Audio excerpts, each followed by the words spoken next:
ശ്രദ്ധിച്ചേ, ജീവനും മരണവും. ഇന്ന് രാത്രി എന്നെ കേൾക്കുന്ന പ്രിയപ്പെട്ടവരോട് പ്രാരംഭത്തിൽ ഓർപ്പിക്കട്ടെ, മരണം. ഒരു ദിവസം മരണം എന്നെയും നിങ്ങളെയും ഒന്ന് പിടികൂടും. ഞാൻ മരണ വീടുകളിലൊക്കെ പോയി പറയാറുണ്ട് അവസരം കിട്ടുമ്പം. ചെല്ലു പറഞ്ഞ് ഇപ്പം മരണ വീട്ടിൽ തന്നെ നടക്കുക എന്നാ, ഇപ്പോഴല്ല നേരത്തെ നടക്കുമായിരുന്നു.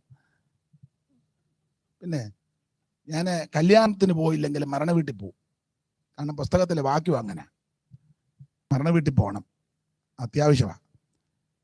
പരിചിതരായവരും പരിചയമുള്ളവരും വേണ്ടപ്പെട്ടവരും ഒക്കെ കടന്നു പോകുമ്പോൾ അവസരം ലഭിച്ചാൽ സമയം കണ്ടെത്തും, അവിടെ പോകും. നേരത്തെയൊക്കെ യോഗങ്ങൾ ചിലപ്പം പോകത്തില്ല, അവരെ വിളിച്ച് പറയും, അല്പം താമസിക്കും. അയ്യോ അതന്നെ, എനിക്ക് മരണ വീട്ടിൽ പോകണം, കാരണം ഇനിയും ഭൂമി വെച്ച് അവരെ കാണാനൊക്കുകയല്ല. അപ്പോൾ ഒരു നോക്കുന്ന കാണണം. പ്രസംഗിക്കാനുള്ള ഇതുകൊണ്ട് പോകുന്നതല്ല, അവരുടെ ദുഃഖത്തിൽ ഒരു നിമിഷമാണെങ്കിലും ഒന്ന് പങ്കുകൊള്ളുക. അതുകൊണ്ട് പോകും. അത് പോകണമെന്ന് ആ പുസ്തകത്തിലെ പ്രമാണം. വിരുന്ന് വീട്ടിൽ പോകുന്നതിനേക്കാൾ, നമുക്ക് വാക്യമൊക്കെ അറിയാമെങ്കിലും എല്ലാം കണക്ക് കൂട്ടിയേ പോകുകയുള്ളൂ. സ്തോത്രം. ഇന്ന് ഞാൻ കഴിവിൻ്റെ പരമാവധി പോകും. അപ്പം അടുത്ത കാലത്ത് ഒരാൾ പറഞ്ഞത്, ഇപ്പം മരണ വീട്ടിൽ തന്നെ അങ്ങ് നടക്കുക. മരണ വീട്ടിലല്ല, നേരത്തെ പോകുമായിരുന്നു. പറഞ്ഞ പുള്ളിയായിട്ട് ഒത്തിരി പോയിട്ടുണ്ട്. അപ്പം മരണ വീട്ടിൽ പോകും. കാരണം ഒരു ദിവസം ഞാനും നിങ്ങളും ഈ വഴി കടന്നു പോകേണ്ടവരാ. എന്നെ കേൾക്കുന്ന പ്രിയപ്പെട്ടവരെ ഓർപ്പിക്കട്ടെ, മരണത്തിന്റെ തണുത്ത കരം നമ്മെ വന്ന് തലോടുന്നതിന് മുമ്പ് യേശു ക്രിസ്തുവിനെ രക്ഷിതാവായി സ്വീകരിച്ചോണം. ഏത് സമയത്തും മരണം വരും, ഇല്ലയോ? ഇതിപ്പം നോട്ടവും പോക്കുമൊക്കെ കണ്ടാ ഞാൻ മരിക്കുകയല്ലെന്നും പറയാം. ഇപ്പോഴാണ് മരണം പെട്ടെന്നാ ഉള്ളൂ.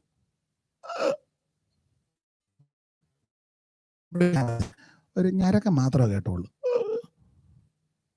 അതിന് പോക്ക് കണ്ട 9 ഞരക്കത്തിനുണ്ടെന്നും പറഞ്ഞായി പോകുന്നത്. ഇല്ല, മനസ്സിലായോ? പണ്ടൊക്കെ ഈ മരണം നമ്മളെ സുഖമില്ലാത്തവരും വയ്യാത്തവരൊക്കെ കിടക്കുമ്പം കൂടെ കാണാൻ നമ്മൾ എന്ന് ചോദിക്കും വീട്ടുകാരോട്, എങ്ങനെ ഉണ്ട്? ഇന്നലെ ഒരു കുറുകുറുപ്പ് മുട്ടലും ഒക്കെ ഉണ്ടായിരുന്നു. മിക്കവാറും വെളുപ്പിക്ക് വന്ന്, പഴയ ഭാഷയാണ്, വെളുപ്പിക്ക് വന്ന് തോന്നുന്നില്ല. നമ്മൾ വെളുപ്പന ചെല്ലുമ്പോൾ പുള്ളി ചാരി ഇരുന്ന് പൊടിയരിക്കഞ്ഞു കുടിക്കുന്നു. ഉണ്ടാ പോവുകയല്ല, കുറ്റമല്ലി പറയുന്നത്. പിന്നെയും 2 ദിവസം കഴിഞ്ഞ് നമ്മൾ ചെല്ലുമ്പം ഇപ്പം എങ്ങനെയുണ്ട്? ഇന്നലെ മുതലേ കഞ്ഞൂടി അങ്ങ് നിർത്തി, കാലിൻ്റെ പൊത്തയ്ക്ക് ഒരു നീർക്കോളും ചെള്ളയ്ക്ക് ഒരു തടിപ്പും ഒക്കെ ഉണ്ട്. ഇടയ്ക്കിടയ്ക്ക് കണ്ണിങ്ങനെ തപ്പുന്നുണ്ട്. മൂത്ത മോള് ബോംബെയില, അവൾ വരാനായിരിക്കും കണ്ണുകൊണ്ടിങ്ങനെ തപ്പുന്നത്. നമ്മൾ ഓർക്കും മിക്കവാറും പോകാൻ സാധ്യത ഉണ്ട്. നമ്മൾ 2 ദിവസം കഴിഞ്ഞ് പോയോ ഇല്ലയോ എന്നറിയാം. ഇന്നത്തെ പോലെ ഫോണൊന്നും ഇല്ലല്ലോ. ചെല്ലുമ്പോൾ പുള്ളി വടിയും കുത്തി ഒട്ടുപാല് പറിക്കുന്നു. കാരണം പുള്ളി നട്ട റബ്ബറാ, ഇട്ടേച്ച് പോകാൻ പുള്ളിക്ക് വലിയ. എന്നാൽ ഇപ്പം അങ്ങനല്ല, ഇപ്പം എല്ലാം പടുപെടാന്നാ പോകുന്നത്. സൈലന്റ് എന്നാ പറയുന്നത് കൂടുതലും. പുള്ളി യോഗത്തിനും സൈലന്റ് ആയിരുന്നു. വലിയ കൈയടിയോ ബഹളമോ ഒന്നും പുള്ളി വന്ന കാലം മുതലേ സൈലന്റാ. പോയതും ദൂരവേയല്ല മരണം എന്നാർക്കറിയാം, ലജ്ജവും ഇല്ല സമയം. ദൂരവേയല്ല മരണം എന്നാർക്കറിയാം, ലജ്ജവും ഇല്ല സമയം. രാജാക്കന്മാർ വലിയ ധീരന്മാരായവരും, രാജാക്കന്മാർ വലിയ ധീരന്മാരായവരും, ധീരസാധുക്കളും ഈ ലോകം വെടിഞ്ഞു പോകും. ധീരസാധുക്കളും ഈ ലോകം വെടിഞ്ഞു പോകും. എപ്പോഴാണ് എൻ്റെ സോദര മൃത്യു വരുന്ന ഓർക്കായിലെന്തു കഴിച്ചേ? എപ്പോഴാണ് എൻ്റെ സോദര മൃത്യു വരുന്ന ഓർക്കായിലെന്ത് കഴിച്ചേ?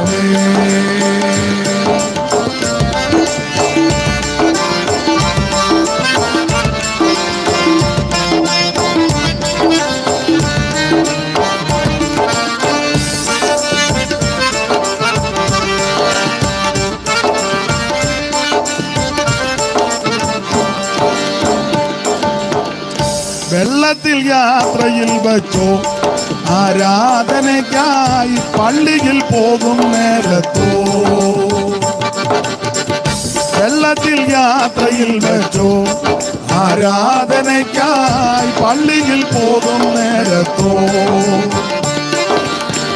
കള്ളം പറഞ്ഞു ചിലർ വ്യാപാര ചന്തയിലോ, കള്ളം പറഞ്ഞു ചിലർ വ്യാപാര ചന്തയിലോ, കള്ളക്കേസിനു പോകും കച്ചേരി തിണ്ണയിലോ, കള്ളക്കേസിനു പോകും കച്ചേരി തിണ്ണയിലോ. എപ്പോഴാണ് എന്റെ സോദര മൃത്യു വരുന്ന കഷ്ടമേ, എപ്പോഴാണ് എന്റെ സോദര മൃത്യു വരുന്ന.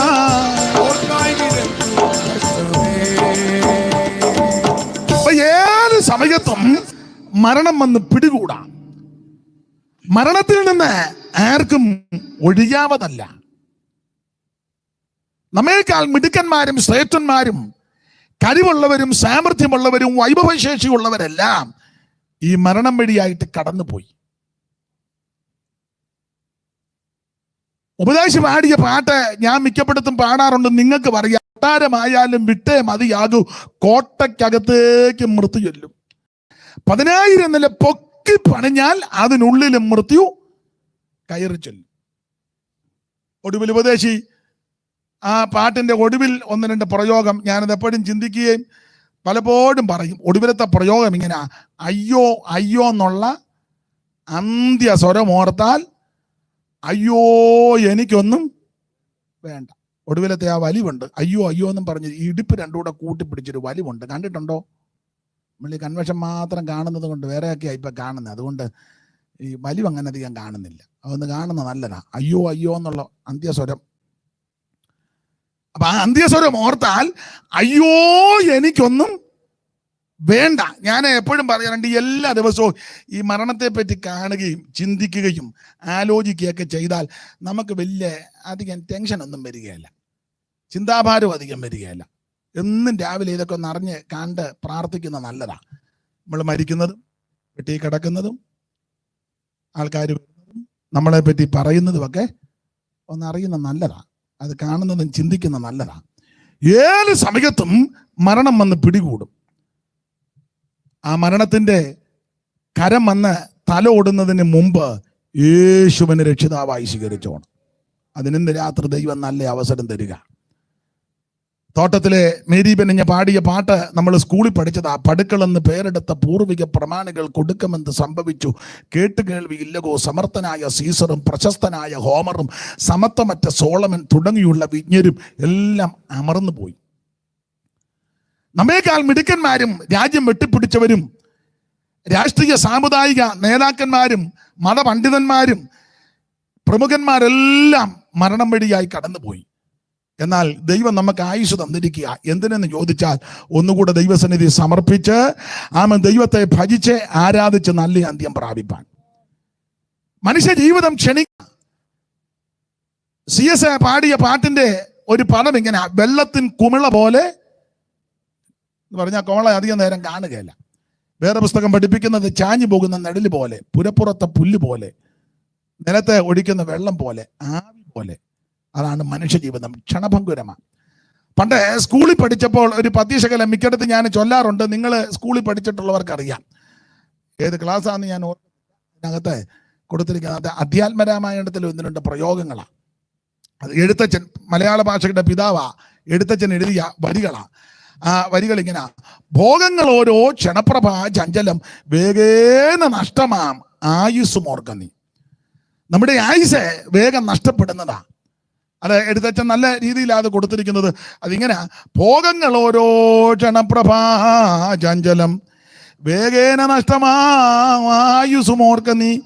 വക്നി സംതപ്ത ലോകസ്താംബു ബിന്ദുന സന്നിഭം മർത്യജന്മം ക്ഷണഭങ്കുരം. ചക്ഷുശ്രവണകളസ്തമാം ദർദുരം ഭക്ഷണത്തിനപേക്ഷിക്കുന്നത് പോലെ കാലാകിന പരിഗ്രസ്തമാം ലോകവും ആലോല ചേതസാ ഭോഗങ്ങൾ തേടുന്നു. ആ കവിയുടെ ഭാവനയാ. ചക്ഷുശ്രവണ ഗളസ്തമാം ദർദുരം ഭക്ഷണത്തിന് അപേക്ഷിക്കുന്നത് പോലെ. ചക്ഷുശ്രവണൻ പാമ്പ്, പന്നകം. അപ്പൊ ചക്ഷുശ്രവണ ഗളസ്തമാം ദർദുരം. അപ്പൊ പാമ്പ് ഇങ്ങനെ പോയി തവളയെ പിടിച്ചു. ദർദുരം, തവളയെ പിടിച്ച് തവളയെ പാമ്പ് വിഴുങ്ങിക്കൊണ്ടിരിക്കുക. തവളയുടെ വയറിന്റെ പകുതിയും 2 കാലും പാമ്പിന്റെ വായിക്കകത്ത് ചെന്നു. ബാക്കി ഇനി ആ ഫ്രണ്ടിലത്തെ 2 കുഞ്ഞ് കൈയും തലയുടെ ഭാഗമുള്ള അകത്തോട്ട് പോകാൻ. അപ്പൊ അതിങ്ങനെ തവള ഇങ്ങനെ ഇരിക്കുക, പാമ്പ് വിഴുങ്ങിക്കൊണ്ടിരിക്കുക. ചക്ഷുശ്രവണൻ പാമ്പ്, ഗളസ്തം കഴുത്ത്, തൊണ്ട, ഗളസ്തം ദർദുരം തവള. ഭക്ഷണത്തിന് അപേക്ഷിക്കുന്നത് പോലെ കവിയുടെ ഭാവനയാണ്. അപ്പം എനിക്കൊന്ന് എടുത്തത് കണ്ടോണ്ടെങ്ങാണ്ടായിരിക്കും എഴുതിയത്. അപ്പൊ പാമ്പ് വന്ന് ഈ തവളയെ പിടിച്ച് തവളയുടെ പകുതി പാമ്പിന്റെ വായിക്കകത്ത് ഇങ്ങനെ വിഴുങ്ങിക്കൊണ്ടിരിക്കുമ്പം തവളയുടെ മുന്നിൽ കൂടി ഇതുപോലൊരു പ്രാണി പോവുക. അപ്പൊ തവള കയറി പിടിക്കുക. അവന്റെ മുക്കാഭാഗം മറ്റവന്റെ വായിക്കകത്തായി. എന്നാലും അവൻ മിന്തിനെ തപ്പി നടക്കുക. ഇതാ മനുഷ്യ ജീവിതം. എല്ലാവരും മിന്ത് തപ്പി നടക്കുക. ഇതിനെ പകുതി വിഴുങ്ങിച്ചിരിക്കുക. അധികം നാളൊന്നും കാണുകയല്ല ജോർജ. സ്തോത്രം. ആ ബാങ്കിൽ കിടക്കുന്ന കാശെല്ലാം എടുത്ത് യോഗം നടത്തണം. എനിക്ക് തരാനല്ല, ഈ യോഗത്തിന് നല്ല ചെലവുണ്ട്. പിന്നെ അത് പറഞ്ഞിട്ടൊരു സന്തോഷമൊന്നുമില്ല. സുവിശേഷം കേൾക്കാൻ ആൾക്കാർ സുവിശേഷം കേൾക്കട്ടെ, യേശുവിനെ അറിയട്ടെ. സ്തോത്രം. ഇതെല്ലാം കൂടെ ഇട്ട് കഴിഞ്ഞാൽ പിള്ളേരാകുന്ന നല്ലൊരു പെട്ടി പോലും മേടിച്ച് തരികയില്ല. അതിന് ഇന്നാളൊരാൾ പറഞ്ഞ കേട്ടോ, വട്ടയുടെ പെട്ടി മതി, പിന്നെ നമുക്ക് പുറത്ത് വെള്ളയെല്ലാം പൊതിഞ്ഞ് പരുവത്തിനാക്കാന്ന്. പിന്നെ വട്ടപ്പെട്ടിക്കകത്തായിരിക്കും കിടക്കുന്നത്. അപ്പം അതുകൊണ്ട് ഉള്ള കാശെടുത്ത് കൊച്ചുങ്ങൾക്കൊക്കെ കൊടുത്തോ. ഇനി എതിരല്ല, എന്നാലും നമുക്ക് ഇതുപോലെ സുവിശേഷ യോഗം വെക്കണം. സ്തോത്രം. ദൈവത്തെ മഹത്വപ്പെടുത്തുക, ദൈവത്തിന് വേണ്ടി നിൽക്കുക. അപ്പൊ പാമ്പിന്റെ വായിപ്പെട്ട തവള പ്രാണിയെ മിന്തിനെ തപ്പുന്നത് പോലെ കവി പറയുക, ചക്ഷുശ്രവണ ഗളസ്തമാ ദർദുരം ഭക്ഷണത്തിന് അപേക്ഷിക്കുന്നത് പോലെ കാലാകിനാ പരിഗ്രസ്തമാൻ ലോകവും ആലോലചേതസാ ഭോഗങ്ങൾ തരുന്നു. കാലമാകുന്ന അഹി പാമ്പ്, കാലമാകുന്ന പാമ്പിന്റെ വാകിൽപ്പെട്ട് ഈ ലോകം ആലോലചേതസാ ഭോഗങ്ങൾ തേടിക്കൊണ്ടിരിക്കുക. എന്നാൽ ഇന്ന് രാത്രി അങ്ങനെ തേടി ഓടി നടക്കാനല്ല. ഇന്ന് രാത്രി നീ യേശുവിനെ രക്ഷിതാവായി സ്വീകരിക്കണം. മരണം നിന്നെ പിടികൂടുന്നതിന് മുമ്പ്, ആമേൻ, മരണത്തിന്റെ കരം വന്ന് തലോടുന്നതിന് മുമ്പ് ഇന്ന് രാത്രി യേശുവിനെ രക്ഷകനായി സ്വീകരിക്കണം. മറ്റൊരുത്തനിലും രക്ഷയില്ല. രക്ഷിക്കപ്പെടാൻ ആകാശത്തിന് കീഴിൽ മനുഷ്യരുടെ ഇടയിൽ നൽകപ്പെട്ട ഒരു നാമം നസറയനാകുന്ന യേശു ക്രിസ്തുവിന്റെ പരിശുദ്ധ നാമം. അപ്പൊ ശ്രദ്ധിക്കുക, ഏത് സമയത്തും മരണം പിടികൂടും. അതുകൊണ്ട് ഇന്ന് രാത്രി മരണത്തിൽ നിന്ന് ജീവനിലേക്ക് പ്രവേശിക്കും. അത് എടുത്ത വിഷയത്തോട് ബന്ധപ്പെട്ട് 1-2 കാര്യങ്ങൾ ഓർപ്പിക്കാം. നമ്മൾ ഇന്ന് രാത്രി ചിന്തിക്കാൻ പോകുന്ന വിഷയം, ജീവിച്ചിരിക്കാൻ എന്തൊക്കെ ചെയ്യണം. എന്നെ കേൾക്കുന്ന പ്രിയപ്പെട്ടവരോട് ഓർപ്പിക്കട്ടെ, ജീവിച്ചിരിക്കാൻ എന്തൊക്കെ ചെയ്യണം. കമ്പിവാചകം പോലെ ചില കാര്യങ്ങൾ ഓർപ്പിക്കാം. ഒന്ന്, ജീവിച്ചിരിക്കാൻ എന്ത് ചെയ്യണം? നിങ്ങൾ 2-ാം സങ്കീർത്തനം 12-ാം വാക്യം ഒന്ന് വായിച്ചാട്ടെ. സങ്കീർത്തനം 2:12. ജീവിച്ചിരിക്കേണ്ടതിന് എന്തൊക്കെ ചെയ്യണം. നമുക്ക് അറിവുള്ള വാക്യമാ, എങ്കിലും പൊതുവിൽ ഒന്നുകൂടെ സ്ഥാപിച്ച് വായിച്ചാട്ടെ. അവൻ കോപിച്ചിട്ട് നിങ്ങൾ വഴിയിൽ വെച്ച് നശിക്കാതിരിപ്പാൻ പുത്രനെ ചുംബിപ്പിൻ. അവൻ കോപിച്ചിട്ട് നിങ്ങൾ വഴിയിൽ വെച്ച് നശിക്കാതിരിക്കാൻ എന്ന് പറഞ്ഞാൽ നശിച്ചു പോകാതെ ജീവിച്ചിരിക്കാൻ ചെയ്യേണ്ട 1-ാമത്തെ കാര്യം പുത്രനെ ചുംബിക്കണം. മനസ്സിലാകുന്ന ഭാഷയ്ക്ക് പറഞ്ഞാൽ യേശു ക്രിസ്തുവിനെ ചുംബിച്ചാൽ നിനക്ക് ജീവിച്ചിരിക്കാം.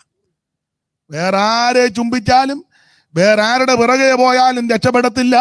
രക്ഷപ്പെടാനായും ആമൻ ജീവിച്ചിരിക്കാൻ ഒരേ ഒരു മാർഗം യേശു ക്രിസ്തുവിനെ ചുംബിക്കുക. അധികം വിവരിക്കുന്നില്ല, സമയത്തെയും കൂടെ കണക്കിലെടുത്ത. അപ്പോൾ എങ്ങനെ ചുംബിക്കണം? വേറെ പുസ്തകത്തിൽ ആമൻ ചുംബിച്ച ധാരാളം കാര്യങ്ങളുണ്ട്. ഓർപ്പ ചുംബിച്ചതുപോലല്ല. അമ്മാവിയമ്മയും 2 മരുമക്കളും കൂടെ ഒടുവിലായി. മഹളോനും ഗില്യോനും കടന്നുപോയി. ഇവര് ബേത്ലഹേമിൽ നിന്ന് നേരെ മോവാബിലേക്ക് പോയത്. ഭാഗമൊക്കെ വേറെ പുസ്തകം പഠിക്കുന്നവർക്കറിയാം. ആത്മീക കൂട്ടായ്മയിൽ നിന്ന്, അപ്പത്തിന്റെ ഭവനത്തിൽ നിന്ന് നേരെ മോവാബിലേക്ക് പോയി. മോവാബിൽ പ്രധാനപ്പെട്ട 2 പട്ടണമെന്ന ആർപട്ടണവും കീർപട്ടണവും. അവത്തങ്ങൾ ആർപട്ടണത്തിന്റെ കീർപട്ടണത്തിന്റെ ഇടയ്ക്ക് പോയി താമസിച്ചെന്ന. അവിടെ ചെന്ന് കണ്ടോ നിലമൊക്കെ ആക്കി ബിസിനസ് ഒക്കെ നടന്നു. മഹളോനും ഗില്യോനും ആ പിള്ളേർക്ക് വ്യാഖ്യാനം, പിള്ളേരുടെ ആ പേരിന് കൊടുത്തിരിക്കുന്ന വ്യാഖ്യാനം, ഒരുത്തൻ ബലഹീനനും ഒരുത്തൻ രോഗി. മകളവനും കില്ലിയോനും രണ്ടെണ്ണം, ഒരുത്തൻ ബലഹീനനും ഒരുത്തൻ രോഗി. ആ രണ്ടെണ്ണത്തെ വെച്ചുകൊണ്ട് സഭ നടത്തുന്ന പുള്ളിയുടെ കാര്യം. ഒരുത്തൻ രോഗി, ഒരുത്തൻ തമ്പേർ തല്ലി പൊട്ടിക്കാന്നല്ലാതെ യുദ്ധങ്ങൾ രണ്ടും. അപ്പൊ ഈ രോഗിയും ബലഹീനനുമാണ്. ബേഥലേഹ യവത്തങ്ങള് മോവാബിലേക്ക് പോയത്. അപ്പൊ അവിടെ ചെന്ന് നിലവും നിലപാടും ഒക്കെ നല്ലതാ, ബിസിനസ്സും ഒക്കെ ആയി, പക്ഷേ കൂട്ടായ്മയില്ല. ബേഥലേഹമിലല്ലയോ ആമൻ യെരൂശലേമിനോട് ബന്ധപ്പെട്ടില്ലയോ ആരാധനയും കൂട്ടായ്മയും ആമൻ ദൈവതേജസ്സും അടങ്ങുന്ന ഇടം. അതെല്ലാം വിട്ടേച്ച ഇതുങ്ങള് ഈ ഭൗതികത്തിന്റെ പിറകെയാ കൂടുതൽ യാത്ര ചെയ്ത് ആർപ്പട്ടണവും കീർപ്പട്ടണവും. അതിനിടയ്ക്ക് മോവാബിൽ ചെന്നവര് കുടിയേറി പാർത്ത് ആ ആങ്കൊച്ചുങ്ങൾക്ക് കല്യാണമൊക്കെ നടത്തി, 2 പെൺകുട്ടികളെ കിട്ടി, ഓർപ്പായും രൂത്തും. പക്ഷേ ഈ ബിസിനസ് ഉണ്ട്, ഭൗതിക നന്മയൊക്കെ ഉണ്ട്, പക്ഷേ കൂട്ടായ്മയില്ല. എൻ്റെ അഭിപ്രായം അങ്ങ് പറയേ, കൂട്ടായ്മ ആരാധന ഇല്ലാത്തത് കൊണ്ടായി കൊച്ചുങ്ങൾ രണ്ടും തീർന്നത്. അപ്പനും പോയി. ഞാൻ ദൈവമക്കളോടൊരു കാര്യം പറയാം. നമ്മൾ ഇന്ന് രാത്രി വരെ ഇവിടെ ഇരിക്കുന്നത് അതിന്റെ പ്രധാനപ്പെട്ട വിഷയം ഈ കൂട്ടായ്മയുള്ളത് കൊണ്ടാണ്. ഇവിടെ ഇരിക്കുന്ന പലരും രോഗികളാ, പലരും ബലഹീനരാ. പക്ഷെ ആ രോഗവും ബലഹീനതയും ഉണ്ടെങ്കിലും ഇന്ന് രാത്രി ഇവിടെ വന്നതും ആയുസോടിരിക്കുന്നത് ഈ കൂട്ടായ്മയുള്ളത് കൊണ്ടാണ്. കോവിഡിന്റെ ആ രൂക്ഷ സമയത്ത് എന്ത് പ്രതിസന്ധികളാ. നമ്മുടെ കഴിവ് പ്രാർത്ഥനാ ജീവിതം കൊണ്ടോ വിശ്വജീവിതം കൊണ്ടല്ല ഇന്ന് രാത്രി ഇവിടെ ഇരിക്കുന്നത്. ദൈവത്തിന്റെ കരുണയും ഈ കൊണ്ടാ. പുറത്തിറങ്ങാൻ പറ്റാഞ്ഞ സമയത്തും അനേക കൂട്ടായ്മകളിലെ ഇത് കൂടെ നമ്മൾ കണ്ടോണ്ടിരിക്കുക. ഞങ്ങളുടെ അവിടെ കൂട്ടായ്മയിൽ പറയാറുണ്ട്, കോവിഡിന്റെ രൂക്ഷ സമയമായിരുന്നു ഞങ്ങൾ അവിടെ കൂട്ടായ്മ ആരംഭിച്ചത്. ഭയങ്കര രൂക്ഷ സമയത്താണ്. അങ്ങനെ മിക്കയിടത്തും കൂട്ടായ്മ ഇല്ല. ചൂപ്പാസ്റ്റ് ഞങ്ങൾ പറഞ്ഞു നമുക്ക് അങ്ങ് തുടങ്ങാം. അപ്പൊ ഈ സഭ തുടങ്ങാനൊന്നും ഉദ്ദേശിച്ചല്ല തുടങ്ങിയത്. ഈ കോവിഡ് 2-3 മാസം കൊണ്ട് അങ്ങ് മാറുമായിരിക്കും, അതുവരെ ഇരുന്ന് പ്രാർത്ഥിക്കാം ഓർത്ത് തുടങ്ങിയതാ. അത് പിന്നെ അങ്ങ് ഒരു കൂട്ടായ്മയായി, സഭയായി. പണ്ട് ഒരുത്തനെ രാജാവിന്റെ മോളെ കല്യാണം കഴിക്കുന്ന കുളത്തിൽ ചാടി വരാൻ പറഞ്ഞ് ഒരുത്തൻ ചാടി, മുതല കുളത്തിൽ ചാടി. അവൻ അക്കരെ കയറിയവൻ രാജാവ് പറഞ്ഞു, ധൈര്യശാലി അവനെ അഭിനന്ദിച്ചു പറഞ്ഞു, എനിക്ക് മോളെ കെട്ടിക്കുക, രാജ്യവും തരിക, എല്ലാം തരിക. അവൻ പറഞ്ഞു, എനിക്ക് പെണ്ണും വേണ്ട, പെടക്കോഴിയും വേണ്ട, രാജ്യവും വേണ്ട, എന്നെ തെളി കിട്ടത് ആരാണ് പറയണം എന്ന് പറഞ്ഞ പോലെ ഞങ്ങൾ സഭ തുടങ്ങാനല്ല ഈ പരുവത്തിന് വന്നതാ. പക്ഷെ അതൊരു കൂട്ടായ്മയായി. പക്ഷെ അനേക ദൈവമക്കൾക്ക് അത് അനുഗ്രഹമായി. വെളിയിലൊന്നും ഇറങ്ങാൻ പാടില്ലാതെ വീടിനകത്തിരുന്നപ്പോൾ വിശേഷിച്ച് പ്രായമുള്ള ധാരാളം അപ്പച്ചന്മാരും അമ്മച്ചിമാരും അതിനുശേഷമായിട്ടും ഒക്കെ ഇപ്പോഴും ഒക്കെ കാണുമ്പോൾ അയ്യോ ആ കൂട്ടായ്മ ഞങ്ങൾ കൂടുമായിരുന്നു, വളരെ അനുഗ്രഹമായിരുന്നു. പിന്നെ പല നിലകളിൽ ആൾക്കാർ പറഞ്ഞ, അത് അവരുടെ ശൈലി പറഞ്ഞ. കഴിഞ്ഞ ദിവസം ഇന്നലെ ഒരാൾ പറഞ്ഞ്, ഞാൻ ഉറക്കം വരാത്തപ്പോഴെല്ലാം പാഷയുടെ പ്രസംഗമാണ് കേൾക്കുന്നത്. ആട്ടെ, എന്നെ കൊണ്ട് അങ്ങനെയും ഗുണമുണ്ടല്ലോ. എന്നാളൊരു സഹോദരനും കൂടെ വന്ന് കൈ തന്നിച്ച് പറഞ്ഞ്, പുള്ളിയാ പറയുന്നത്, ഇവക്ക് ടെൻഷൻ ഉള്ളപ്പോഴെല്ലാം പാഷയുടെ പ്രസംഗമാണ് കേൾക്കുന്നത്, ഞാനും അങ്ങ് ഇട്ട് കൊടുക്കും, അങ്ങനെയും ഗുണം വരുന്നുണ്ടല്ലോ. വേറൊരു അമ്മ എന്നോട് പറഞ്ഞു, അയ്യോ പഴയ പാട്ട് പാടുമ്പോൾ ഞാൻ കട്ടിലല്ലേ അങ്ങ് പാടുക എന്ന് പറഞ്ഞു. അങ്ങനെയും ഗുണം വരുന്നില്ല. ഏതായാലും ഗുണം ഉണ്ടാകുന്നുണ്ട് ചിലർക്ക്. നല്ല രോഗങ്ങളുണ്ട് മിക്കവർക്കും. ചിലരുടെ ഇരിപ്പ് ഒരു 15 ലക്ഷത്തിന്റെ രോഗമുണ്ട്. ആ ഇരിപ്പ് കാണുമ്പോൾ 15 അല്ല, ഇതൊക്കെ ഒരു 20 ലക്ഷത്തിന്റെ മിക്കവാറും കാണാൻ സാധ്യത ഉണ്ട്. അവിടെയൊക്കെ ഉണ്ട്. അവിടെ ജെൻസോടമ്മയുടെ അപ്പുറം ഒരു ബന്ധുക്കാർ 2 പേർക്കും കാണും, ഒരു 5-8 ലക്ഷത്തിന്റെ കാണും. പിന്നെ ഓൾ ബോഡി ഒന്ന് ചെക്കപ്പ് ചെയ്ത്, ഇപ്പൊ ഇത് ബിസിനസ്സും കൂടെ ആയതുകൊണ്ട് അവര് 8 ലക്ഷം അല്ല മിക്കവാറും പറയുന്നത്. അങ്ങനെയൊക്കെ ഉള്ളതാണ്. പക്ഷെ ഇന്ന് കഴിക്കുന്നതെല്ലാം വിഷമല്ലേ, മിക്കതും വിഷമല്ലേ. കുഴപ്പമില്ലാതെ ഇന്ന് രാത്രി ഇവിടെ വന്നിരിക്കുന്നതും ഇരിക്കുന്നതും ഈ കൂട്ടായ്മയുള്ളത് കൊണ്ടാണ്. ഇനി എന്റെ ഭാഷ പറഞ്ഞ നീ സ്തോത്രം ചെയ്യുന്നത് കൊണ്ടാണ്. അപ്പൊ ചുരുക്കി പറഞ്ഞാൽ ബലഹീനനും രോഗിയും കൂട്ടായ്മയില്ല. 2 കുഞ്ഞുങ്ങളും കടന്നുപോയി. ഒടുവിൽ അമ്മാവിയമ്മ ആ മരുമക്കളോ പറയുന്ന ഭാഗം നിങ്ങൾക്കെല്ലാം അറിയാം, നിങ്ങളങ്ങ് തിരിച്ചു പൊക്കൂ, ഇനിയൊരു കുഞ്ഞിന് ജന്മം നൽകി തരുവാൻ കഴിവില്ല. ഈ വാർത്ത കേട്ടപ്പോൾ ഓർപ്പ അമ്മാവിയമ്മയെ കെട്ടിപ്പിടിച്ച് ഒരു ചുംബനമൊക്കെ കൊടുത്തു. അത് എൻ്റെ ഭാഷ പറഞ്ഞ ആത്മാർത്ഥതയുണ്ടായിട്ട് കൊടുത്തതല്ല, പോകാനുള്ള പോകനൊരു ഉമ്മ കൊടുത്തതാ. എന്നാൽ പുതിയ നിയമത്തിലേക്ക് വരുമ്പോൾ ആമേൻ ചുംബനം കൊടുത്ത ഒരു വ്യക്തിയെ നമുക്കറിയാം, മറിയ. അവിടെ അനേക പാപങ്ങള് യേശു മോചിച്ചു. ആ കർത്താവിനെ അവൾ വീണ്ടും വീണ്ടും മുത്തം ചെയ്യുവാനിടയായി. ഇന്ന് രാത്രി മറിയയെ പോലെ ചുംബിക്കണം, യൂദായെ പോലെ ചുംബിക്കരുത്. യൂദ യേശുവിനെ ഒറ്റിക്കൊടുത്ത് ഒടുവിൽ ആ വെള്ളിപ്പണം വാങ്ങി തൻ്റെ കയ്യിലിരിക്കുമ്പോൾ ഒരു ദൈവനാശം പറഞ്ഞത് കടമെടുത്ത് പറയുക, ആ ചുംബനം കൊടുക്കുമ്പോൾ ഈ പൈസ എന്ന് മുട്ടുകാരുന്നെന്ന. സ്തോത്രം. ഒറ്റിക്കൊടുക്കുന്നവരുണ്ട്, ദൈവമക്കളെ ഒറ്റിക്കൊടുക്കുന്നവരുണ്ട്, ദൈവദാസന്മാരെ ഒറ്റിക്കൊടുക്കുന്നവരുണ്ട്, ദൈവകുഞ്ഞുങ്ങളെ ഒറ്റിക്കൊടുക്കുന്നവരുണ്ട്. പക്ഷേ ആ ഭാഗത്ത് നിൽക്കരുത്. ഇന്ന് രാത്രി മറിയ ചുംബിച്ചതുപോലെ യേശുവിനെ ചുംബിക്ക്. ഇന്ന് രാത്രി നിനക്ക് ജീവിച്ചിരിക്കാം. ജീവിച്ചിരിക്കാൻ എന്ത് ചെയ്യണം? ഒന്ന്, ദൈവപുത്രനെ ചുംബിക്കണം. ഇന്ന് രാത്രി ആമേൻ യേശു ക്രിസ്തുവിനെ ആര് ചുംബിക്കും, യേശു ക്രിസ്തുവിന്റെ പാദം ആര് മുത്തും, അവർക്ക് ഇന്ന് രാത്രി ജീവിച്ചിരിക്കുവാനിടയായി തീരും. Praise the Lord. ജീവിച്ചിരിക്കുവാൻ, ഒന്ന്, നശിച്ചു പോകാതിരിക്കാൻ അല്ലെങ്കിൽ ജീവിച്ചിരിക്കാൻ യേശു ക്രിസ്തുവിനെ ചുംബിക്കുക. രണ്ട്, ജീവിച്ചിരിക്കാൻ എന്തോ ചെയ്യണം? വായിക്കാം.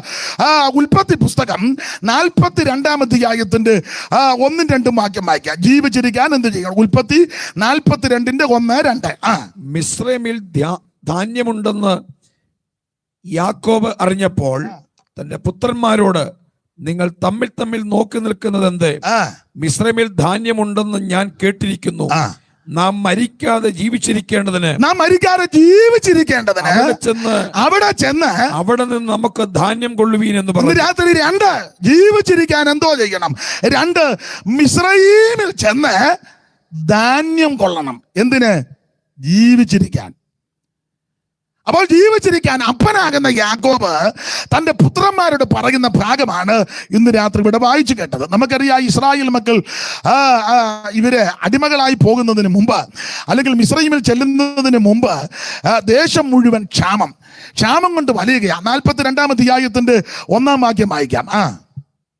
മിസ്രയീമിൽ ധാന്യമുണ്ടെന്ന് യാക്കോബ് അറിഞ്ഞപ്പോൾ, മിസ്രയീമിൽ ധാന്യമുണ്ടെന്ന് യാക്കോബ് അറിഞ്ഞപ്പോൾ തന്റെ പുത്രന്മാരോട് നിങ്ങൾ തമ്മിൽ തമ്മിൽ നോക്കി നിൽക്കുന്നത് എന്ത്? അപ്പൊ ശ്രദ്ധിക്കുക, സ്വന്തം സഹോദരനാകുന്ന യോസേപ്പ് മിസ്രയീമിൽ നേരത്തെ എത്തി. ചേട്ടന്മാരെല്ലാം കൂടെ യോസേപ്പിനെ ഈ പരുവത്തിലാക്കിയത്. ഒരിക്കൽ അപ്പനാകുന്ന യാക്കോബ് തന്റെ പുത്രന്മാരോട് പറഞ്ഞു, യോസേപ്പിനോട് പറഞ്ഞു, ജ്യേഷ്ഠന്മാര് ആടുകളെ തീറ്റാൻ പോയി, വിവരം അറിയുന്നില്ല, ക്ഷേമം അറിഞ്ഞു വരാൻ. കാരണം ഈ പിള്ളേര് ആടുകളെ തീറ്റാൻ പോയപ്പോൾ അപ്പന് വെപ്രാളം വരാൻ കാരണം ഞാൻ പറയാറുണ്ട്, മറ്റൊന്നുമല്ല, ഇവര് ശേഖേമിലാ പോയത് ആടുകളെ തീറ്റാൻ. നമ്മൾ ആ ഭാഗം പഠിക്കുമ്പോൾ ഇങ്ങനെ കാണും. ശേഖേമിലാണ് യോസേപ്പിന്റെ ജ്യേഷ്ഠന്മാർ, യാക്കോബിന്റെ പുത്രന്മാർ ആടുകളെ തീറ്റാൻ പോയത്. അപ്പൊ ആടുകളെ തീറ്റാൻ പോയിട്ട് ഇവരുടെ വിവരം അറിയുന്നില്ല. കാരണം ഇന്നത്തെ പോലെ മൊബൈലോ മറ്റ് സംവിധാനങ്ങളില്ല. വന്നില്ല. അപ്പോൾ അപ്പന് വെപ്രാളമായി. പിള്ളേര് പോയിട്ട് യാതൊരു വിവരവും ഇല്ല. കാരണം ഇവർ ശേഖേമിലായി പോയേക്കുന്നത്. കാരണം അപ്പന്റെ വെപ്രാളം. ശേഖേം പൗരന്മാരുമായിട്ട് പണ്ട് ഉടക്കുണ്ടായതാണ്. ഇവർക്ക് ഉണ്ടായിരുന്ന ഒരേ ഒരു പെങ്ങള് പണ്ട് നാട് കാണാനൊരു പോക്ക് പോയി. നാട് കാണാൻ പോയെന്നല്ല, വേദപഠിതാക്കൾ പറയുന്നത് നടനം ചെയ്യാൻ പോയെന്ന. ഇവളും ഡാൻസ് കളിക്കാൻ പോയെന്ന. അവിടെ ആണ്ടോടാണ്ടക്ക് ഇങ്ങനെ ഒരു പ്രോഗ്രാമുണ്ട്. അതിൽ എവളും പോയി. ദീനാചരിതം എന്ന് സൈമൺ സാറ് വേദപ്രകാരത്തിലൊരു ഹെഡിങ് തന്നെ കൊടുത്തിട്ടുണ്ട്, ദീനാചരിതം. ദീനാമ്മ പോയതും അവിടെ ആ പോക്കും വരവും ഒക്കെ അതൊന്നും ഞാൻ ഇപ്പം ചൊല്ലുന്നില്ല. അത് ഈ ബ്രദറൻ സഭയിലുള്ള സഹോദരന്മാർക്ക് ആ ഭാഗം നന്നായിട്ട് അറിയാം. അപ്പം അവരും ചിലപ്പോൾ ഇതിനകത്ത് കാണുകൊണ്ട് ഞാനിപ്പോൾ ചൊല്ലുന്നില്ല. ദീനാചരിതം. അപ്പൊ ചുരുക്കി പറഞ്ഞാൽ ദീനാമ്മ ഇങ്ങനെ വീട് വിട്ടു പോയെന്ന. അത് സാറ് കൊടുത്തിരിക്കുന്ന ഒരു പ്രയോഗമുണ്ട്, ആഴ്ചകൾ മാറുമ്പോൾ വീഴ്ചകൾ വന്നിടും ദുഷ്പഥത്തിൽ. കാഴ്ചകൾ കണ്ട് ആഴ്ചകൾ മാറുമ്പോൾ വീഴ്ചകൾ വന്നിടും ദുഷ്പഥത്തിൽ. കാരണം ആവശ്യമില്ലാത്തതെല്ലാം ഇവള് കാണുക. ദീനാമേ അവിടെ നടനം ചെയ്യാൻ പോകുമ്പം ഒത്തിരി കാര്യങ്ങൾ കാണാറുണ്ട്. ആൾക്കാർക്കെല്ലാം അതൊക്കെ കാണുന്നതാ ഇഷ്ടം. ഏതാ? നടനം. അതാ നടനം കാണുന്നതാ ഇഷ്ടം. അത് കാണിക്കാനായിട്ട് തന്നെ ചിലര് ഇരിപ്പുണ്ട്. സ്തോത്രം. എന്താന്നോ, ഇന്നാളൊരാൾ പറഞ്ഞു, അതങ്ങ് കാണിക്കാൻ പറഞ്ഞു. അപ്പൊ ചോദിച്ചു എന്തുവാന്ന് ചോദിച്ചു. അതങ്ങ് കാണിക്കും. അപ്പം വേറൊരുത്തൻ പറഞ്ഞു തെളിച്ച് കാണിക്കണ്ട, അതിന് വേറൊരു പ്രയോഗമാണ് പറഞ്ഞേനെ. ഞാനത് പറഞ്ഞാൽ തെറ്റും. എന്താ എന്തോ ടീച്ചർ പാസ്റ്റർ അതാ ഒരുത്തൻ പറഞ്ഞു ഉണ്ടെന്ന്, വേറൊരുത്തൻ പറഞ്ഞു അങ്ങ് കാണിക്കേ. ഞാൻ പറഞ്ഞു വേറൊരുത്തൻ പറഞ്ഞ് കാണിച്ചാൽ പുള്ളി വക്കീലിനെ കൊണ്ട് എഴുതി തരണം, വക്കീലിനെ കൊണ്ട് എഴുതിക്കണം, അല്ലെ പുള്ളിക്ക് അറ്റാക്ക് വന്നാൽ. ഒരുത്തൻ പറഞ്ഞ് മൊത്തം വേണ്ടെന്ന് ചെറുതാ, എന്നെ ബ്ലറോ ഒത്തു, അത് മതി, അതിൽ ഒക്കുന്നുണ്ടല്ലോ. ആവശ്യമില്ലാത്തതെല്ലാം കാണാനാ ആൾക്കാരുടെ താല്പര്യം. അപ്പോൾ കാഴ്ചകൾ കണ്ട് ആഴ്ചകൾ മാറുമ്പോൾ വീഴ്ചകൾ വന്നിടും ദുഷ്പഥത്തിൽ. അങ്ങനെ സാറ് കൊടുത്തിരിക്കുന്ന പ്രയോഗം. അപ്പൊ ദീനാമ ഇത് കാണാനായിട്ട് കടന്നുപോയി. ശേഖേം പൗരന്മാർക്ക് അവളിൽ തൃപ്തി തോന്നി. ശേഖേം വന്നവളെ കൂട്ടിക്കൊണ്ടുപോയി യാക്കോബുമായിട്ട് ഒടുവിൽ ഉടമ്പടി ചെയ്തു. അപ്പനാകുന്ന യാക്കോബ് ശേഖേം പൗരന്മാരുമായിട്ട് ഉടമ്പടി ചെയ്തു. അപ്പന്റെ ഉടമ്പടി ലംഘിച്ച് യാക്കോബിന്റെ മൂത്തപുത്രന്മാര് ചിലർ രണ്ടുപേര് ശിമയോനും ലേവിയും കൂടെ വേദനപ്പെട്ടിരുന്ന ശേഖേം പൗരന്മാര് അവര് പൊടുന്നിനെ കടന്നു ചെന്ന് വാളിന്റെ വായ്ത്തലയ്ക്ക് വെട്ടിക്കൊന്നു. അതാണ് യാക്കോബ് മരണാസന്നനായി യാക്കോബ് മരിക്കുന്നതിന് മുമ്പ് ആ കാര്യങ്ങൾ വളരെ സ്പഷ്ടമായിട്ട് ഉൽപ്പത്തി പുസ്തകം 49 അധ്യായത്തിന്റെ 5-6 വാക്യങ്ങളിൽ ശിമയോനും ലേവിയും ചെയ്യുന്ന ആ ദുഷ്കൃത്യത്തെ പറ്റി അപ്പൻ പരാമർശിക്കുന്ന പദം ഉറക്കെ ഒന്ന് വായിച്ചേര്. ശിമയോനും ലേവിയും സഹോദരന്മാർ, ശിമയോനും ലേവിയും സഹോദരന്മാർ അവരുടെ വാളുകൾ സാഹസത്തിന്റെ ആയുധങ്ങൾ. എന്നുള്ളമേ അവരുടെ മന്ത്രണത്തിൽ കൂടരുത്. എൻ മനവി അവരുടെ യോഗത്തിന് ചേരരുത്. അപ്പൻ ഇവരുടെ യോഗം കയറി മുടക്കി. അപ്പൊ അങ്ങനെ ആണല്ലോ, യോഗം മുടക്കുകയാണല്ലോ. അപ്പനെ യോഗം കയറി മുടക്കി. ഏതായാലും ഈ ചിറ്റാറ് ഷാരോങ്കാരിങ്ങനെ യോഗം വെച്ചതിന് നിങ്ങളെ അഭിനന്ദിക്കുന്നു. സ്തോത്രം. അത് സെലക്ട് ചെയ്ത് വിളിക്കുകയും ചെയ്തു. അതാ അത് ഒത്ത് ചെല്ലു. പിന്നെ ഇത് ഒത്തോന്ന് കാണാൻ വന്നവരുണ്ട്, പ്രാർത്ഥിക്കുന്നവരുമുണ്ട്. ഇവിടെ അപ്പൻ ഇവരുടെ യോഗം കയറി മുടക്കുക. ശിമയോനും ലേവിയും സഹോദരന്മാർ. വായിച്ചേ. ശിമയോനും ലേവിയും സഹോദരന്മാർ അവരുടെ വാളുകൾ സാഹസത്തിന്റെ ആയുധങ്ങൾ. എന്നുള്ളമയുടെ മന്ത്രണത്തിൽ കൂടരുത്. അവരുടെ ആയുധങ്ങൾ അപ്പൊ ഈ ശിമയോൻ ലേവിയും അപ്പന്റെ ആദ്യത്തെ തലമുറകളാ. മൂത്തവൻ ലേയായി കൂടി 4 പിള്ളേരുണ്ടായി. നിങ്ങൾക്ക് വചനം അറിയാവുന്നവർക്കറിയാം. മൂത്തവൻ രൂപൻ, രണ്ടാമത്തവൻ ശിമയോൻ, മൂന്നാമത്തവൻ ലേവി, നാലാമത്തവൻ യഹൂദ. ഇത് യാക്കോബിന് ലേയായി കൂടി ജനിച്ച ആദ്യത്തെ 4 പിള്ളേർ. എന്റെ ഭാഷ പറഞ്ഞ കലാപുലി പോലെ 4 എണ്ണം. അതില് ഈ ശിമയോനും ലേവിയും. ഇനി വേറെ പുസ്തകം പഠിക്കുമ്പോൾ ജ്യേഷ്ഠാവകാശത്തെ സംബന്ധിച്ചുള്ള കാര്യങ്ങൾ പഠിക്കുമ്പോൾ ഇത് വചനം തിട്ടമുള്ളവർക്കറിയാം. ഇസ്രായേലിൽ 10-28 കൂട്ടം പദവികളുണ്ട്. ഇരട്ടിപ്പങ്ക, പുത്രത്തൻ, രാജത്വം, ജനനായകൻ, കുടുംബനായകൻ, തലേക്കെട്ട്, തലമുടി, മോതിരച്ചിരട, മോതിരം, വടി എന്ന് വേണ്ട ഇരട്ടിപ്പങ്ക, ഇങ്ങനെ പദവികളുണ്ട്. ആ പദവികളിൽ യാക്കോബിന്റെ 4 പിള്ളേർക്ക് ആദ്യത്തെ 4 എണ്ണം. രൂപേന് ജ്യേഷ്ഠാവകാശം, ശിമയോന് പ്രഭുസ്ഥാനം, ലേവിക്ക് പൗരോഹിത്യം, യഹൂദയ്ക്ക് രാജത്വം. ഇതാണ് അതിന്റെ ഓർഡർ. അതില് ശിമയോന് പ്രഭുസ്ഥാനവും ലേവിക്ക് പൗരോഹിത്യവും പ്രഭുസ്ഥാനമുള്ള ഈ 2 പിള്ളേര് ക്ഷിപ്രകോപികളാ. ഇവരെടുത്തിയാട്ടക്കാരായിരുന്നു. ആ എടുത്തിയാട്ടക്കാരാകുന്ന പിള്ളേര് അപ്പൻ ശേഖേം പൗരന്മാരുമായിട്ട് ഉടമ്പടി ചെയ്തു. അപ്പന്റെ ഉടമ്പടി മറികടന്ന് അപ്പന്റെ വാക്കിന് വില കൽപ്പിക്കാതെ അപ്പനെ തള്ളിക്കളഞ്ഞ് ശിമയോനും ലേവിയും കൂടെ ആയുധമെടുത്ത് ശേഖേം പൗരന്മാരെ വെട്ടിക്കൊല്ലാൻ പോയി. അതേമാതിരി ഈ പെങ്ങളെ ഈ ദുഷ്കൃത്യം ചെയ്തത് കൊണ്ടാണ് പെങ്ങൾക്ക് പോരായ്മ വരുത്തി. അതിൻ്റെ ചൊരുക്ക അവർ രണ്ടും കൂടെ പോയി. പിന്നെ വേറൊരു കാര്യം ഞാൻ എപ്പോഴും പറയാറുണ്ട്. യവന്മാർ രണ്ടും ഈ 12 എണ്ണത്തിൽ യവന്മാർ രണ്ടും ഒരു ഗ്രൂപ്പാണ്. ആകെ 12 പിള്ളേരാ യാക്കോബിന് ആൺപിള്ളേര്. അതിൽ ശിമയോനും ലേവി ഇവർ രണ്ടും ഗ്രൂപ്പാണ്. അത് മിക്ക വീടുകളിലും ഉണ്ട്, സഭയിലും ഉണ്ട്. പണ്ട് 10-12 പിള്ളേരുള്ള വീട്ടിലാണെങ്കിൽ ചിലർ 2 പേരും ഒരു ഗ്രൂപ്പാണ്. സഭയ്ക്കകത്തും അങ്ങനെ. ചിലർ 2 പേരായിരിക്കും ആ സഭ. നല്ല രീതിയിൽ തന്നെ കുഴപ്പമില്ല, ദോഷമൊപ്പിക്കുന്ന ആൾക്കാരുണ്ട്. അവരായിരിക്കും പാസ്റ്റർമാരെ ഇരുത്തുന്നതും പാസ്റ്റർമാരെ പറഞ്ഞു വിടുന്നതും. കേന്ദ്രത്തിൽ നിന്ന് അവരായിരിക്കും പറഞ്ഞില്ല അങ്ങക്കില്ല പുള്ളിയാ മതി എന്ന് പറയും.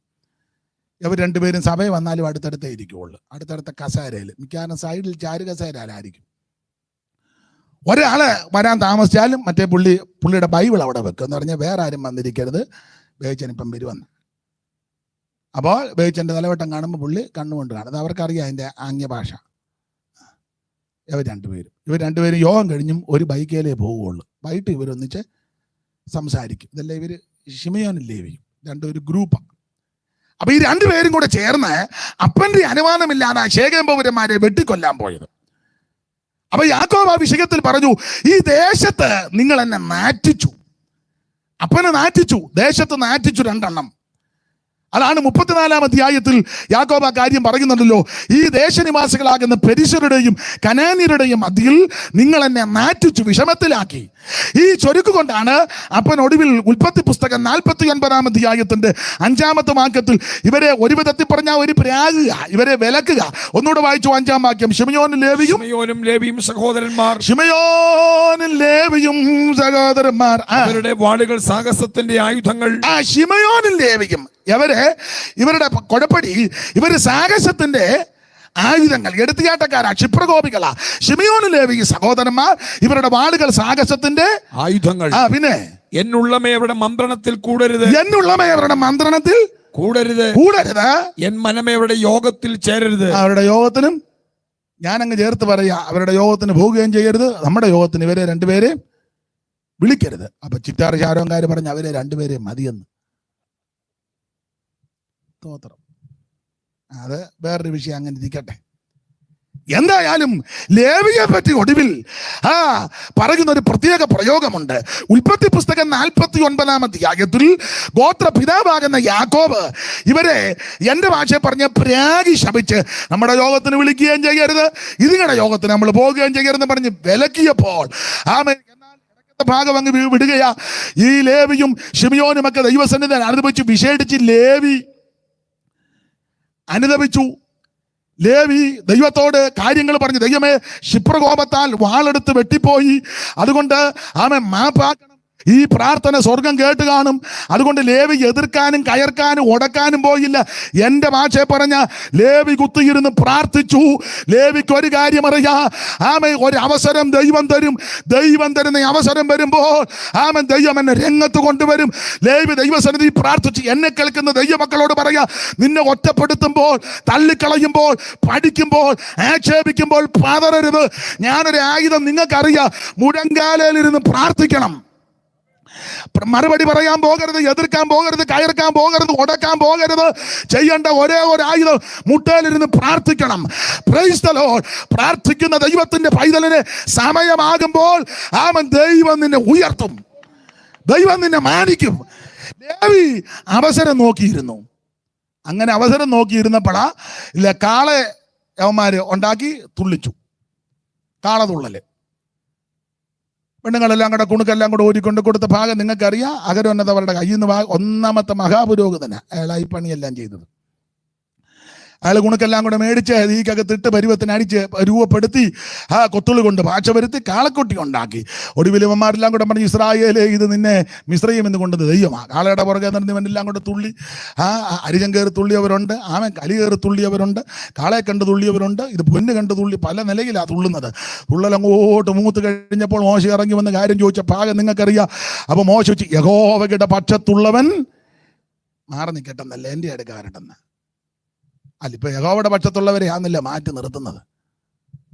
നിങ്ങൾ പറഞ്ഞാൽ ശരി. യഹോവയുടെ പക്ഷത്തുള്ളവൻ എൻ്റെ അടുക്കൽ വരട്ടെ, മോശ വിളിച്ചു പറഞ്ഞു. അങ്ങനെ അങ്ങോട്ട് പറഞ്ഞപ്പോൾ നിങ്ങൾക്ക് ഭാഗം അറിയാം. ലേവി ആടിയിഞ്ഞു വന്നു. ലേവി ഇങ്ങനെ അവസരം നോക്കിയിരിക്കുക. ലേവി ചാടി വന്നപ്പോ പറഞ്ഞു, നീ അവരുടെ മുഖവും ഒന്നും നോക്കരുത്, ആമ യഹോവയ്ക്ക് വേണ്ടി യുദ്ധം ചെയ്യാൻ പറഞ്ഞു. ഈ വിഷയം ദൈവം അങ്ങ് കുറിച്ചു വെച്ചേച്ച് ലേവിയെ പറ്റി പറഞ്ഞ കാര്യം നമുക്കറിയാം. വായിച്ചേ, പടിനിമത്തിന്റെ മധ്യസ്ഥനാകുന്ന മോശ ലേവിയെ പറ്റി പറഞ്ഞ കാര്യമാണ്. ആവർത്തന പുസ്തകം 33-ാം അധ്യായത്തിന്റെ 7 മുതലുള്ള വാക്യം ഒന്ന് വായിച്ചാട്ടെ. 7-8 മുതലുള്ള വാക്യം ഒന്ന് വായിച്ചാട്ടെ. ആവർത്തന പുസ്തകം 33-ന്റെ 8 മുതൽ വായിച്ചു. എല്ലാം വായിക്കാൻ നേരമില്ല. ആവർത്തന പുസ്തകം 33-ന്റെ 8 മുതൽ ലേവിയെ പറ്റി പറഞ്ഞത്. ലേവിയെ കുറിച്ച് അവൻ പറഞ്ഞത്, നിന്റെ തുമ്മീമും ഊറീമും നിൻ ഭക്തൻ പക്കലിരിക്കുന്നു. നിന്റെ തുമ്മീമും ഊറീമും നിന്റെ ഭക്തന്റെ പക്കലിരിക്കുന്നു. നീ മസായിൽ വെച്ച് പരീക്ഷിക്കുകയും കലഹജലത്തിങ്കൽ പൊരുതുകയും ചെയ്തവന്റെ പക്കൽ തന്നെ അവൻ അപ്പനെയും അമ്മയെയും കുറിച്ച് ഞാൻ അവനെ കണ്ടില്ല എന്ന് പറഞ്ഞു. അവൻ അപ്പനെയും അമ്മയെയും കുറിച്ച്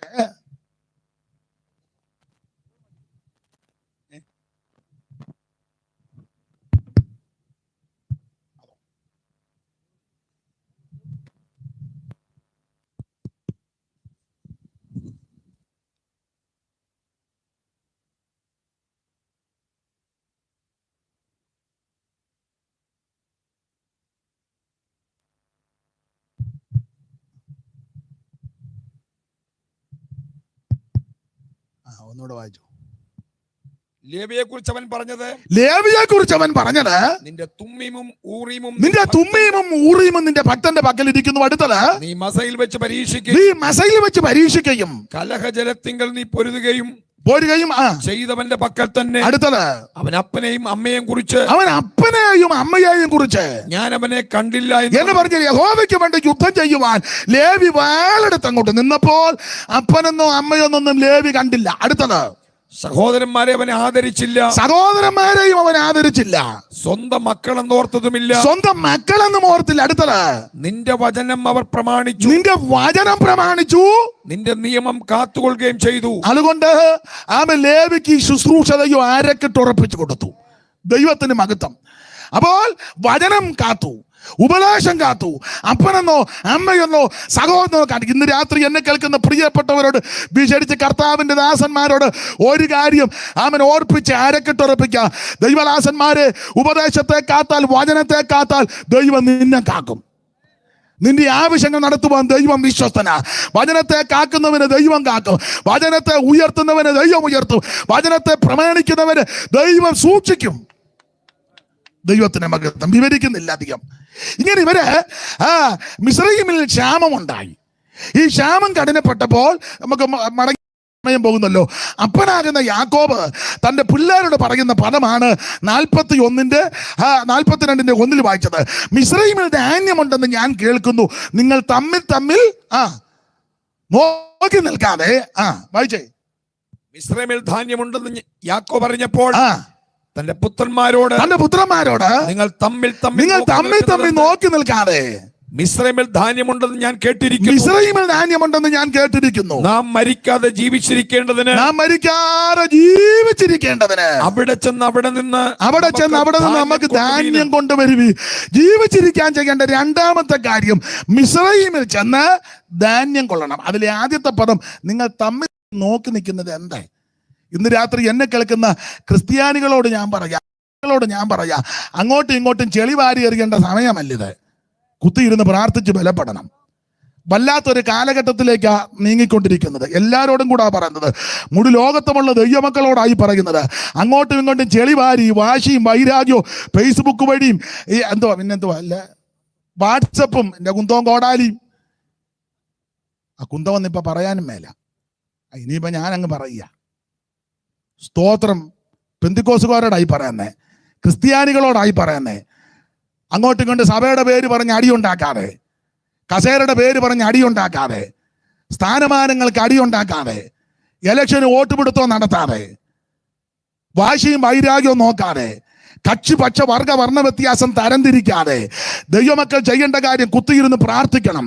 ഒരു വല്ലാത്ത കാലയളവിലേക്ക് നീങ്ങിക്കൊണ്ടിരിക്കുക. എല്ലാം ഇപ്പൊ പൊതുവിൽ പറയാൻ ഒക്കത്തില്ല. വല്ലാത്തൊരു അന്തരീക്ഷത്തിലേക്ക് പോയിക്കൊണ്ടിരിക്കുക.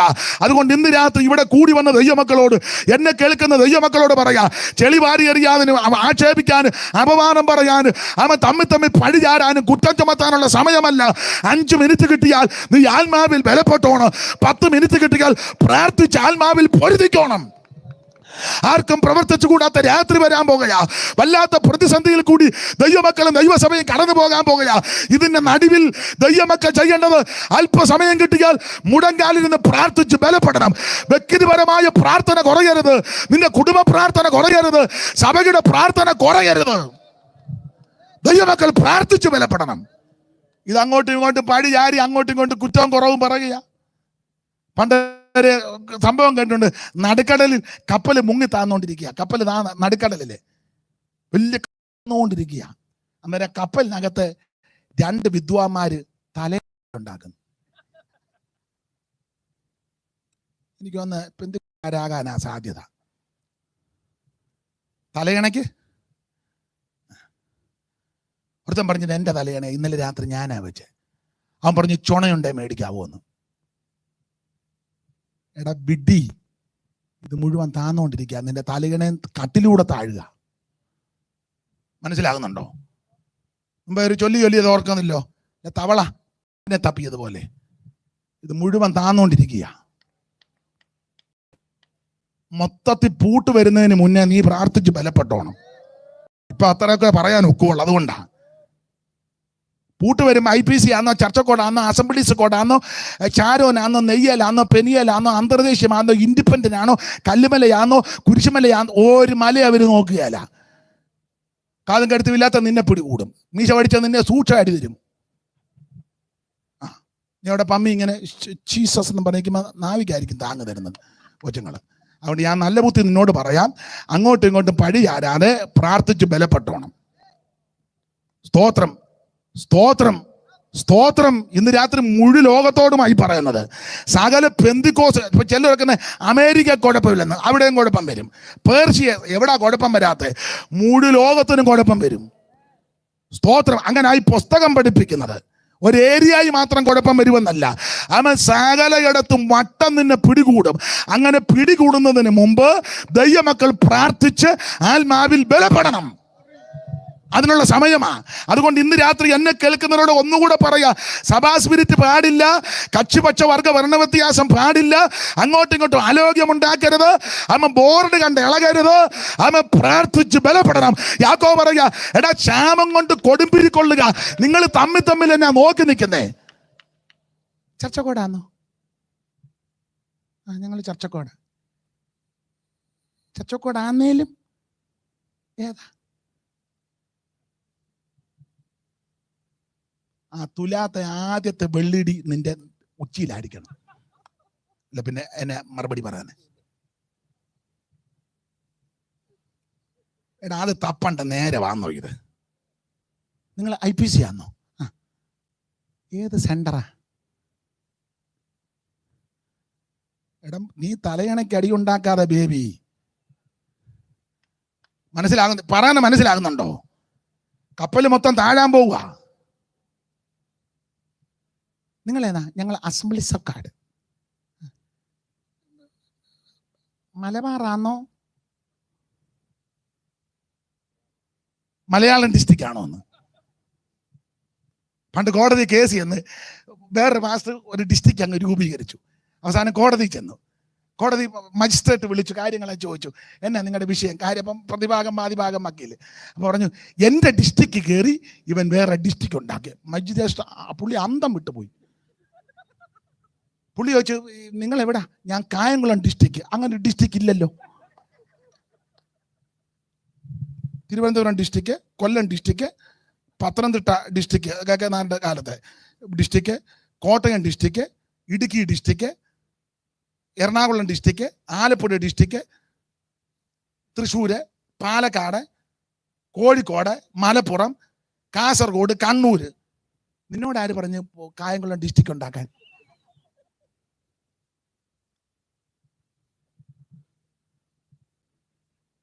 അപ്പൊ അവൻ ചോദിച്ചു, ഇനി ഏത് ഡിസ്ട്രിക്റ്റാണ് ഉണ്ടാക്കിയ? കരുനാഗപ്പള്ളി ഡിസ്ട്രിക്റ്റ്. എടാ തലയണയ്ക്ക് അടി ഉണ്ടാക്കാതെ പെന്തിക്കോസുകാരോടായി പറയുന്നത്. നീ മുട്ടയിലിരുന്ന് പ്രാർത്ഥിക്ക്. തമ്മിൽ നോക്കി നിൽക്കാതെ, തമ്മിൽ സ്കാൻ ചെയ്യാതെ നീ പ്രാർത്ഥിക്കാൻ. ചെല്ല് നടന്നു പോകുമ്പോൾ ചെല്ല് നന്നായിട്ട് സ്കാൻ ചെയ്യുന്നവരുണ്ട്. ഞാനാന്ന് കഴിഞ്ഞ ആഴ്ച എല്ലാം കുമ്പനാട്ട് എല്ലാ ദിവസവും പോയി. എന്നെയാണ് ചൊവ്വിനെ അങ്ങ് സ്കാൻ ചെയ്യുക. ഞാൻ നല്ല വിടർന്ന് അങ്ങ് നിന്ന് കൊടുത്തു, നീ എഴുതി വെച്ചങ്ങ് പോടാൻ, ഇനി ഇത് കൂടുതൽ എന്നാ ചെയ്യാനാ. ഞാൻ അവിടെ നിന്ന്. നീ തമ്മി നോക്കി നിൽക്കാതെ സ്തോത്രം സ്തോത്രം മുട്ടയിലിരുന്ന് പ്രാർത്ഥിച്ച് ബലപ്പെടാൻ. ഇത് തമ്മിൽ ആക്ഷേപിക്കേണ്ട, അപവാദം പറയേണ്ട, ചെളിവാരി എറിയേണ്ട സമയമല്ല. ദൈവമക്കളോടായി പറയുന്നത്, പ്രാർത്ഥിച്ച് ബലപ്പെട്. ഇന്ന് രാത്രി ഓർപ്പിക്കട്ടെ, ജീവിച്ചിരിക്കാൻ എന്ത് ചെയ്യണം? 1, അവൻ പുത്രനെ ചുംബിക്കണം. 2, മിസ്രയീമിൽ ചെന്ന് ധാന്യം കൊള്ളണം. എന്താ ഈ മിസ്രയീമിൽ ചെന്ന് ധാന്യം കൊള്ളണമെന്ന് പറയാൻ കാര്യം? അതാ മിസ്രയീമിനെ പറ്റി ആത്മീയമായിട്ടൊരു വ്യാഖ്യാനം വെളിപ്പാട് പുസ്തകം അധികം വ്യാഖ്യാനിക്കുന്നില്ല. 11-ാം അധ്യായത്തിന്റെ 8-ാം വാക്യം വായിച്ചു. എന്താ ഈ മിസ്രയീം? വെളിപ്പാട് പുസ്തകം 11-ന്റെ 8 അതിന്റെ ആത്മീക വ്യാഖ്യാനം വായിച്ചാട്ട്. വെളിപ്പാട് 11-ന്റെ 8. വെളിപ്പാട് പുസ്തകം 11-ാം അധ്യായം വിവാദ അധ്യായമാണ്. വേദപഠിതാക്കളുടെ ഇടയിൽ തർക്കമുള്ള അധ്യായമാണല്ലോ വെളിപ്പാട് 11. അതിലെ പ്രതിപാദ്യ വിഷയം തന്നെ 2 സാക്ഷികൾ പ്രത്യക്ഷപ്പെടുന്നു. അത് ഏലിയാവും മോശയുമാണെന്നും ഹാനോക്കും ഏലിയാവുമാണെന്നൊക്കെ തർക്കം അവിടെ നിൽക്കട്ടെ. 2 സാക്ഷികളെ പറ്റി പരാമർശിക്കുമ്പോൾ പറയുന്ന ഒരു പദമുണ്ട് 11-ന്റെ 8. അവരുടെ കർത്താവ് ക്രൂശിക്കപ്പെട്ടതും ആത്മീകമായി സോദോമെന്നും മിസ്രൈമെന്നും പേരുള്ളതുമായ മഹാനഗരത്തിന്റെ വീതിയിൽ അവരുടെ ശവം കിടക്കും. സകല വംശക്കാരും ഗോത്രക്കാരും ഭാഷക്കാരും ജാതിക്കാരും അവരുടെ ശവം 3.5 ദിവസം കാണും. അപ്പോൾ ആത്മീകമായി മിസ്രയീം എന്നും സൊളോമോന് പേരുള്ളതുമായ മഹാനഗരത്തിന്റെ വീതികളിൽ അവരുടെ ശവം കിടക്കും. ആത്മീകമായി മിസ്രയീം. ആ മിസ്രയീമിന്റെ പ്രത്യേകത അവിടെ എഴുതി വച്ചിരിക്കുന്നത് അവരുടെ കർത്താവ് ക്രൂശിക്കപ്പെട്ട ഇടമാണ്.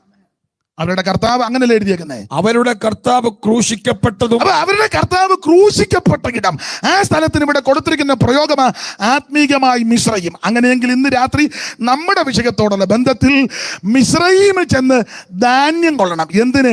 ജീവിച്ചിരിക്കാൻ. എന്തുവാ മിസ്രയീം? അവരുടെ കർത്താവ് ക്രൂശിക്കപ്പെട്ട ഇടം. അങ്ങനെയെങ്കിൽ ഇന്ന് രാത്രി ഒരു ചിന്ത പറയാ, ജീവിച്ചിരിക്കാൻ ചെയ്യേണ്ട 2-ാമത്തെ കാര്യം, ക്രൂശിന്റെ ചുവട്ടിൽ വന്ന് യേശുവിനെ രക്ഷകനായി സ്വീകരിച്ച് നീ മുൻപോട്ട് പോയാൽ നിനക്ക് ജീവിച്ചിരിക്കും. ഇന്ന് രാത്രി ജീവിച്ചിരിക്കാനുള്ള മാർഗമാ ക്രൂശിന്റെ ചുവട്ടിൽ വന്ന് ഏറ്റുപറ, യേശുവേ ഞാനൊരു പാപിയാ, യേശുവേ ഞാനൊരു ക്രമം കെട്ടവനാ, യേശുവേ ഞാനൊരു ദോഷിയാ, യേശുവേ ഞാനൊരു ഭോഷനാ, ഞാനൊരു മഹാപാപിയാ. ഇന്ന് രാത്രി മനുഷ്യവർഗത്തിന്റെ പാപത്തിന്റെ പരിഹാരത്തിനാണല്ലോ അവിടുന്ന് പങ്കപ്പാടുകൾ സഹിച്ചത്. മുൾക്കിരീടധാരിയായി, മുഖത്തെ രോമമെല്ലാം പിടിതെടുക്കപ്പെട്ടവനായി, കണ്ടാൽ ആളല്ലെന്ന് തോന്നുമാറ് ചാട്ടവാറിന്റെ ഘോരമായ പ്രകടമേറ്റ് മുൾക്കിരീടധാരിയായി കോലുകൊണ്ട് തലയിൽ അടിച്ചപ്പോൾ മുള്ള് അകത്തോട്ടിറങ്ങി. ചരിത്രം പറഞ്ഞ് കണ്ണ് വെളിയിലോട്ട് ഉന്തി വന്നു. മുതുക സങ്കീർത്തനക്കാരൻ പറയുക, ഉടുവജാല് പോലെ നീളത്ത് കീറി. രോമൻ കത്തിരിക്കുന്ന ഇടയിൽ മിണ്ടാതിരിക്കുന്ന കുഞ്ഞാടിനെ പോലെ അവിടുത്തെ താഴ്ചയിൽ ന്യായം കിട്ടാതെ വന്നു. മുഖത്ത് കാർക്കച്ച് തുപ്പലേറ്റ് മുട്ടി ചുരുട്ടിയുള്ള പ്രകരമേറ്റ് കണ്ണ് മൂടിക്കെട്ടി അവിടുത്തെ കന്നത്തടിച്ചു. ഈ പങ്കപ്പാടുകളെല്ലാം സഹിച്ചത് അവിടുത്തെ രക്തം നമുക്ക് വേണ്ടി ചിന്തി. ഇന്ന് രാത്രി ഒടുവിൽ കാൽവറിയുടെ കൊലമരത്തിൽ 2 ദുഷ്പ്രവർത്തിക്കാണ് നടുവിൽ ഇരുമ്പാടുകളിൽ തൂങ്ങപ്പെട്ട് കിടക്കുന്ന യേശു ക്രിസ്തു എന്തിന് ഞാനും നീയും അനുഭവിക്കേണ്ട പങ്കപ്പാടുകൾ, വേദനകളും ശാപങ്ങളും ദോഷങ്ങളും നമുക്ക് വേണ്ടി അവിടുന്ന് സഹിച്ചു.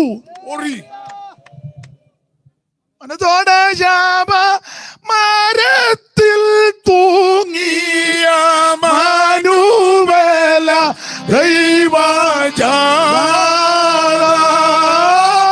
മനസ്സോടെ ശാപ മരത്തിൽ തൂങ്ങിയ മാനുവേല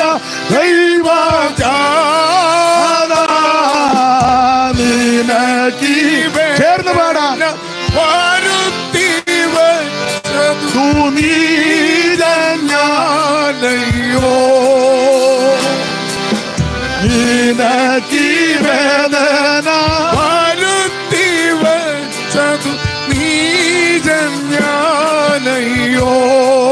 രാത്രി കാൽവറിയിലേക്ക് കൺകളുയർത്ത എന്റെ ഇന്നിന്റെ ഈ ശാപം മാറ്റുവാൻ, സകല പാപവും പരിഹരിക്കുവാൻ നമുക്ക് വേണ്ടി ജീവനെ തന്നവൻ, നമുക്ക് വേണ്ടി രക്തം ചിന്തിക്കവൻ, നമുക്ക് വേണ്ടി തന്റെ ശരീരം മുറിക്കപ്പെട്ടല്ലോ. കാൽവറിയിലേക്ക് കഴുത്തുയർത്തി ക്രൂശിന്റെ ചുവട്ടിൽ നീ വന്ന് ഇന്ന് വചനം ഏറ്റെടുത്താൽ നിനക്ക് ജീവിച്ചിരിക്കാം, നിത്യജീവൻ കിട്ടും. ഞാൻ സമയത്തെ ഭയപ്പെടുന്നുകൊണ്ട് വാക്കുകൾ അങ്ങ് നിർത്തുക, ദീർഘമാക്കുന്നില്ല. ജീവിച്ചിരിക്കാൻ എന്ത് ചെയ്യണം? ഒന്ന്, പുത്രനെ ചുംബിക്കണം. രണ്ട്, ക്രൂശിന്റെ ചുവട്ടിൽ വന്ന് യേശുവിനെ രക്ഷിതാവായി സ്വീകരിക്കണം. പാരമ്പര്യം ഒന്നും പറഞ്ഞാൽ രക്ഷപ്പെടുകയല്ല. ഞാൻ പെന്തിക്കോസില, എൻ്റെ അപ്പച്ചൻ പാസ്റ്റർ, വല്യപ്പച്ചൻ മൂപ്പന, ഞങ്ങളുടെ വീട്ടിലാ ഹാളിരിക്കുന്നത്. അതൊക്കെ നല്ല കാര്യം. ഇപ്പൊ കറങ്ങുന്ന ഫാൻ എൻ്റെ മോൻ മേടിച്ച് കൊടുത്തതാ, സ്ഥലം ഞങ്ങൾ കൊടുത്തതാ, കുരിശും തൊട്ടി ഞങ്ങളുടെ പുരയിടത്തിലാ. ഈ പള്ളി, അയ്യോ ഞങ്ങളുടെ പള്ളി, അതൊക്കെ ഞാൻ എതിർക്കുന്നില്ല. ഞങ്ങൾ ഏത് കുടുംബമാണെന്നറിയാമോ? അത് നല്ല കാര്യം, അതെല്ലാം നല്ലതാ. ഞാൻ സ്വർഗത്തിൽ പോവുകയല്ല. പാപ്പച്ച, സ്വർഗത്തിൽ പോകണമെങ്കിൽ ക്രൂശിന്റെ ചുവട്ടിൽ വന്ന് യേശു ക്രിസ്തുവിനെ രക്ഷിതാവായി സ്വീകരിക്കണം. തോമാസ് ലീഗ ഇവിടെ വന്നു, അതിനെന്നെ സ്വർഗത്തിൽ പോവുകയല്ല. സ്വർഗത്തിൽ പോകണമെങ്കിൽ യേശുവിനെ രക്ഷിതാവായി സ്വീകരിക്കണം. നിന്റെ പേര് ജീവന്റെ പുസ്തകത്തിൽ എഴുതണം. അതിനാ ഇന്ന് രാത്രിയിൽ യോഗം വെച്ചത്. ഇന്ന് രാത്രി ജീവിച്ചിരിക്കാൻ രണ്ട്, ക്രൂശിന്റെ ചുവട്ടിൽ വന്ന് യേശുവിനെ രക്ഷകനായി സ്വീകരിക്കണം. ഒരു കാര്യത്തോടെ പറഞ്ഞ് വാക്കങ്ങ് നിർത്താം. വേറെയും കാര്യങ്ങളുണ്ടെങ്കിലും ആവശ്യമുള്ളത് ഇത് മതി. ഇനി പിറകാലെ വരുന്നവര് അതിന്റെ കാര്യങ്ങൾ പറയും. ജീവിച്ചിരിക്കാൻ മൂന്ന് എന്തോ ചെയ്യണം. വായിച്ചേ, എഫീസ് ലേഖനം 6-ാം അധ്യായത്തിന്റെ 1-2. അത് പറയാതിരിക്കാൻ ഒക്കത്തില്ല. അതുകൊണ്ട് അങ്ങ് വായിച്ച് നമുക്ക് 1-2 കാര്യം പറഞ്ഞങ്ങ് പിരിയാം. എഫീസ് ലേഖനം 6-ാം അധ്യായത്തിന്റെ 1-2. മക്കളെ, നിങ്ങളുടെ അമ്മയപ്പന്മാരെ കർത്താവിൽ അനുസരിപ്പീൻ, അത് ന്യായമല്ലോ. നിനക്ക് നന്മയുണ്ടാകുവാനും നീ ഭൂമിയിൽ ദീർഘായുസോടിരിപ്പാൻ, നിനക്ക് നന്മയുണ്ടാകുവാനും നീ ഭൂമിയിൽ ദീർഘായുസോടിരിപ്പാൻ നിന്റെ അപ്പനെയും അമ്മയെ ബഹുമാനിക്കാം. മൂന്നാമത്തെ ചിന്ത, ജീവിച്ചിരിക്കാൻ എന്തോ ചെയ്യണം? എന്റെ ഭാഷയെ പറഞ്ഞാൽ മാതാപിതാക്കളെ ബഹുമാനിക്കണം, മാതാപിതാക്കളെ ശുശ്രൂഷിക്കണം, മാതാപിതാക്കളെ ആദരിക്കണം. അല്ലാതെ സഭാഗോള് പണിത് കൊടുത്തത് കൊണ്ടോ, യോഗം നടത്തിയത് കൊണ്ടോ, ക്രൂസൈഡ് വെച്ചത് കൊണ്ടോ അതൊക്കെ നല്ല കാര്യമാണ്. പരസ്യോഗം, മുട്ടിന് അങ്ങ് പരസ്യോഗമാണ്, അത് നല്ല കാര്യം. ലഘുലേഖ, തമ്പിയുടെ ഹൃദയം. അടുത്ത പുള്ളി തകരുന്ന, അവന്റെ വീടാകെ തകർന്നിരിക്കുക. തന്തയും തള്ളയും വെള്ളം കുടിക്കാതെ തകർന്ന് പരുവക്കേടാ. എന്നല്ല ഇവൻ അപ്പറെ കൊണ്ട് തകരുന്ന കപ്പൽ. സ്തോത്രം. ഇതൊക്കെ നല്ലതാ. ലഘുലേഖ കൊടുക്കുന്ന നല്ലതാ, പരസ്യോഗം നല്ലതാ, കൺവെൻഷനിൽ പ്രസംഗിക്കുന്ന നല്ലതാ, സഭാകാളി പോകുന്ന നല്ലതാ, സഭാകോള് പണിത് കൊടുക്കുന്നത് നല്ലതാ. പക്ഷെ ജീവിച്ചിരിക്കാൻ ചെയ്യേണ്ടത് മാതാപിതാക്കളെ ബഹുമാനിക്കണം. ഞാൻ എപ്പോഴും പറയും, 10 മാസം നൊന്ത് വേദനിച്ച് പ്രസവിച്ച അമ്മ ദുഃഖിക്കരുത്. പ്രായമുള്ള അമ്മമാരാ അപാകതകളൊക്കെ കാണും. പഴയ ആൾക്കാരില്ലേ, അതിൻ്റെ മൂശാട്ടത്തരമൊക്കെ കാണും. ചിലതിന് നല്ല മൂശാട്ടമുള്ളത് കൊണ്ട്. എന്നാലും അങ്ങ് സഹിക്ക്. ഞാൻ എപ്പോഴും പറയും, ഇരുന്നിടത്തോളം കാലം ഇനി ഇരിക്കുകയല്ലോ, ഇരുന്നിടത്തോളം കാലം ഇനി ഇരിക്കുകയല്ല. അപ്പൊ അത് കണ്ട ഇനി ഒരു ചിരഞ്ജീവിയായിട്ടിരിക്കുമെന്നും പറഞ്ഞൊക്കെയാ ഇരിക്കുന്നത്. ചിലരുടെ ഇരിപ്പ് കണ്ടാൽ നേരം വെളുപ്പിക്കുകയല്ലെന്നും പറഞ്ഞ ഒരു ദോഷവും വരാതിരിക്കട്ടെ. അപ്പൊ ഞാൻ പറഞ്ഞതിന്റെ സാരം, മാതാപിതാക്കളെ ബഹുമാനിക്കണം, വൃദ്ധസദനത്തെ വിടരുത്, അനാഥാലയത്തെ വിടരുത്, അപ്പനെ അമ്മയും ബഹുമാനിക്കണം, അപ്പനെ അമ്മയെ ശുശ്രൂഷിക്കണം. ചിലപ്പോൾ മുള കുടച്ചതേ ഉള്ളു, മതി, അത് സമയത്ത് കൊടുക്കണം. ചൂടുകഞ്ഞി നമുക്ക് സാഹചര്യം അതെ, ചൂടുകഞ്ഞിയേ ഉള്ളു, മതി, അത് സമയത്ത് കൊടുക്കണം. അനിച്ചക്കഞ്ഞി കോഴി പ്ലാവല കൊട്ടി വെച്ച് കൊടുക്കരുത്. പെട്ടെന്ന് ബാധർക്ക് എനിക്ക് യോഗത്തിന് പോകേണ്ടതാ. അനിച്ചക്കഞ്ഞി നീ 5-6 ആഴ്ച കൊടുക്കണ്ടല്ലോ, വള്ളയുടെ തൊണ്ടയെല്ലാം പൊള്ളി. മാതാപിതാക്കളെ ബഹുമാനിക്കണം. പണ്ട് കേട്ടിട്ടുണ്ട് ചിലര് ഈ എന്തുവാ കൃത്രിമം കാണിക്കുന്നുണ്ട്. പണ്ട് ഭർത്താവും ഭാര്യയും ജീവിക്കാൻ അമ്മയുണ്ട്. അപ്പം ഭർത്താവ് രാവിലെ വീട്ടിൽ നിന്ന് പോകും ജോലിക്ക്, പ്രാരാബ്ധമാണ്. അർദ്ധരാത്രിയിലായി വരുന്നത്. പിള്ളേരെയും ഭാര്യയും അമ്മയൊക്കെ സന്ധിക്കണ്ടേ. അപ്പം ഈ തള്ള ഭാര്യ അമ്മയ്ക്കൊന്നും കൊടുക്കുകയില്ല. അപ്പം ഭർത്താവ് തിരക്കില്ല, ഒത്തിരി ക്ഷീണിതനായിട്ടാണ് വരുന്നത്. ഭർത്താവ് ഒന്ന് ചോദിക്കും, എടി അമ്മ വല്ലതും കഴിച്ചോ? അമ്മയ്ക്കൊന്നും വേണ്ട, എന്തോ ചോദിച്ചാലും വേണ്ട എന്നാ പറയുന്നത്. ഇത് മിക്ക ദിവസവും കേൾക്കുന്നതാണ്. അപ്പൊ അവന് ഓർത്തും വേണ്ട, തിരക്കാ. പിന്നെ ഒരു ദിവസം ഇവന് ഡൗട്ട് ചോദിച്ചേടി, അമ്മയ്ക്ക് വല്ലതും കൊടുത്തു? യോ, അമ്മയ്ക്ക് എന്നാ ചോദിച്ചാലും വേണ്ടെന്നാ. കേൾക്കണോ? ഉടനെ ഓടി അമ്മയുടെ മുറി. പുള്ളി കട്ടം കുടിച്ചോണ്ടിരിക്കുക. അപ്പൊ ഇവള് ചെന്ന അമ്മയോട് രഹസ്യമായിട്ട് പതുക്കെ ചോദിക്കുക. അത് അവൻ കേൾക്കുന്നില്ല. അമ്മേ, കപ്പലേ കയറണോ? ഉടനെ അമ്മ അവിടെ കൊണ്ട് വേണ്ടായേ, കേട്ടോ, ഇതാ എന്നെ ചോദിച്ചാലും വേണ്ടെന്നാ. പിന്നെ അവൻ ഓർത്ത് കാണുന്ന നേരാ. പിന്നെ ചോദിച്ചു, അമ്മേ വിമാനത്തെ കേട്ടട്ടെ? വേണ്ടായേ, കണ്ടോ? എവിടെ തൊഴിലതാ. ഒരു ദിവസം യവന് ഡൗട്ടേടെ ഇതിന് ഇങ്ങനെ ഒക്കത്തില്ലല്ലോ. യവനൊരു ദിവസം അങ്ങോട്ട് ചെയ്തു. അപ്പൊ അമ്മ പരിവക്കേടായി. യവൻ ചെന്ന് വെച്ചാൽ, അമ്മേ പതൊക്കെയാ സമയം, എന്തോ അമ്മയ്ക്ക് എന്തുവാ വേണ്ടത്? അവനെ ചെറിയ ചൂട് കഞ്ഞി കിട്ടിയാ കൊള്ളാം. മനസ്സിലാകുന്നുണ്ടോ? ഇപ്പൊ അത്രോ പറയുന്നുള്ളൂ. മാതാപിതാക്കളെ ശുശ്രൂഷിക്കണം, മാതാപിതാക്കളെ ബഹുമാനിക്കണം. 10 മാസം നൊന്ത് വേദനിച്ച് പ്രസവിച്ച് നിന്നെ വളർത്തിയ അമ്മ ദുഃഖിക്കരുത്. അമ്മയുടെ കണ്ണുനീര് ആവശ്യമില്ലാതെ നിന്റെ വീട്ടിൽ വീണാൽ അത് പ്രാർത്ഥന കൊണ്ട് ഉപവാസം കൊണ്ട് മാറത്തില്ല. ബന്ധനം അടിക്കുന്ന പാസ്റ്റർമാരാരേലും അടിക്കാൻ വന്ന പാസ്റ്റർ അമ്മ അനാഥാലയത്തിൽ ഇട്ടാച്ചാ വന്നേക്കുന്നത്. കാരണം പുള്ളിക്ക് ഈ ശുശ്രൂഷയുടെ തിരക്ക് കാരണം അമ്മയെ ശുശ്രൂഷിക്കാൻ. എന്തിനാടാ ഇങ്ങനെ? ശുശ്രൂഷ അല്പം കുറവാണെങ്കിലും മാതാപിതാക്കളെ ശുശ്രൂഷിക്ക്, അവരെ ബഹുമാനിക്ക്, അവരെ ആദരിക്ക്. പുസ്തകം പഠിപ്പിക്കുന്നത് അവൻ നന്മയുടെ വഴി ദൈവം തുറക്കും. നിനക്ക് നന്മയുണ്ടാകുവാനും നീ ഭൂമിയിൽ ദീർഘായുസ്സോടിരിപ്പാൻ അപ്പനെയും അമ്മയും ബഹുമാനിക്കണം. ഇന്ന് രാത്രി മാതാപിതാക്കളെ ആദരിച്ചാൽ, ശുശ്രൂഷിച്ചാൽ, ബഹുമാനിച്ചാൽ നിനക്ക് ദീർഘായുസ് ജീവിച്ചിരിക്കും. സ്തോത്രം. ജീവിച്ചിരിക്കാൻ 1 പുത്രനെ ചുംബിക്കണം. 2 ജീവിച്ചിരിക്കാൻ ആമേൻ സ്തോത്രം ക്രൂശിന്റെ ചുവട്ടിൽ വന്ന് യേശുവിനെ രക്ഷിതാവായി സ്വീകരിക്കണം. 3 ജീവിച്ചിരിക്കാൻ മാതാപിതാക്കളെ ബഹുമാനിക്കുകയും ശുശ്രൂഷിക്കുകയും ചെയ്യണം. ആമോസിന്റെ പ്രവചനം വായിക്കണ്ട. 5 ജീവിച്ചിരിക്കാൻ ദൈവത്തിന്റെ വചനം കേൾക്കണം. എന്തുവാ ദൈവത്തിന്റെ വചനം? ആ വചനത്തിന്റെ പ്പെടുക, ആത്മസ്നാനം പ്രാപിക്കുക, തിരുമേശ എടുക്കുക, വേർപാട് പാലിക്കുക, കൂട്ടായ്മ ആചരിക്കുക, സത്യ ഉപദേശത്തിൽ നിലനിൽക്കുക. ഓരോ ദിവസവും ജീവിതത്തെ ക്രമീകരിച്ച് കർത്താവിന്റെ വരവിന് വേണ്ടി ഒരുങ്ങുക. ഇതാ ദൈവവചനത്തിന്റെ അടിസ്ഥാന കാര്യങ്ങൾ. അതനുസരിച്ചാൽ നീ ജീവിച്ചിരിക്കും. ഇന്ന് രാത്രി നമുക്കൊരു നിമിഷം ഒന്ന് സമർപ്പിക്കാം. ഈ പ്രാരംഭ രാത്രിയിൽ കേൾക്കപ്പെട്ട ലളിതമായ ചിന്തയുടെ മുമ്പാകെ നമ്മെ ഒന്ന് സമർപ്പിക്കാം. അടുത്തിരിക്കുന്ന ആരെയും നോക്കണ്ട, ആരെയും വിധിക്കണ്ട. ഇന്ന് രാത്രി എല്ലാവരും ഒന്ന് സമർപ്പിച്ചാട്ടെ. കർത്താവേ, ജീവിച്ചിരിക്കാൻ ഇന്ന് രാത്രി അവിടുത്തെ ചുംബിച്ച്, അവിടുത്തെ ക്രൂശിന്റെ ചുവട്ടിൽ വന്ന് അവിടുത്തെ രക്ഷകനായി സ്വീകരിച്ച്, മാതാപിതാക്കളെ ബഹുമാനിച്ച്, ദൈവവചനം പ്രമാണിച്ച് ജീവിക്കുവാൻ ഇന്ന് രാത്രി എന്നെ സമർപ്പിക്കുന്നെന്ന് ആര് തീരുമാനിക്കും, അവർക്ക് ദൈവം ആരോഗ്യവും ബലവും ഓജസ്സും തേജസ്സും നിന്ന് ജയത്തോടെ നടത്തുവാൻ ദൈവം വിശ്വസ്തന. എല്ലാവരും ഒന്ന് സമർപ്പിച്ചാട്ടെ, എല്ലാവരും സമർപ്പിച്ചാട്ടെ, എല്ലാവരും സമർപ്പിച്ചാട്ടെ. ഹല്ലേലൂയ. എല്ലാവരും ഒന്ന് സമർപ്പിക്കാം. ഈ രാത്രി സമർപ്പണത്തോടെ നമുക്ക് തിരിച്ചു പോകാം. ജീവിച്ചിരിക്കുവാൻ ഒന്നുകൂടെ ഊന്നി പറയാ. മരണത്തിന്റെ തണുത്ത കരമെന്ന് തലോടുന്നതിന് മുമ്പ് യേശുക്രിസ്തുവിനെ രക്ഷിതാവായി സ്വീകരിച്ച് നല്ല അന്ത്യം പ്രാപിക്കുവാൻ ഇന്ന് രാത്രി എല്ലാവരും ഒന്ന് സമർപ്പിച്ചാട്ടെ. ആ പഴയ പാട്ടിന്റെ 2 ചരണങ്ങൾ നമുക്ക് ചേർന്നൊന്ന് പാടാം. കർത്താവിന് മഹത്വം. സത്യവചനം കേട്ടു നീവാ, നിത്യജീവൻ നിന്റെ കേടുമേ.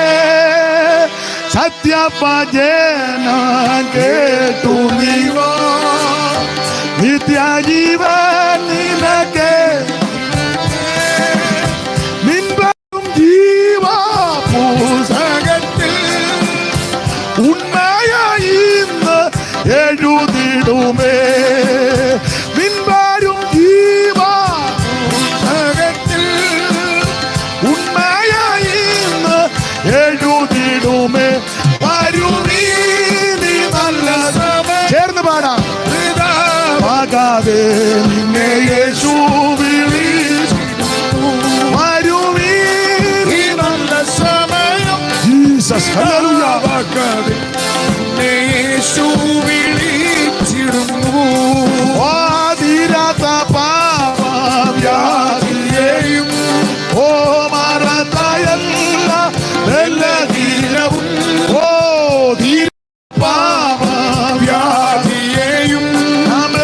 മാറാത്ത എല്ലാ ബലഹീനവും ഓരോ കുരിശിൽ ചുമന്നു നിന്നെ സൗഖ്യമാക്കിയതാൻ അടിപ്പിണരാൽ ഓരോ കുരിശിൽ ചുമന്നു നിന്നെ സൗഖ്യമാക്കിയതാൻ അടിപ്പിണരാൻ വരുവീനി നല്ല സമയം വൃഥാവാക്കാതെ നിന്നെ യേശു വിളിച്ചിടുന്നു.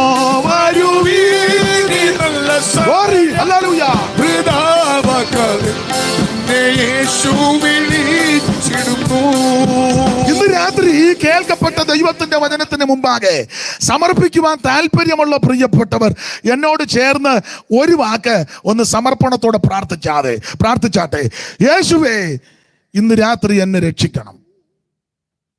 ജീവിച്ചിരിക്കുവാൻ അവിടുത്തെ ചുംബിച്ച്, അവിടുത്തെ ക്രൂശിന്റെ ചവിട്ടിൽ വന്ന് അവിടുത്തെ രക്ഷകനായി സ്വീകരിച്ച്, മാതാപിതാക്കളെ ബഹുമാനിച്ച്, ദൈവവചനം അനുസരിച്ച് ജീവിക്കുവാൻ ഇന്ന് രാത്രി എന്നെ സമർപ്പിക്കുന്നു.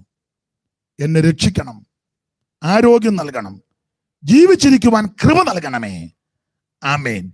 ഈ വിധത്തിൽ പ്രാർത്ഥിച്ച എല്ലാവരെയും ദൈവം അനുഗ്രഹിക്കട്ടെ.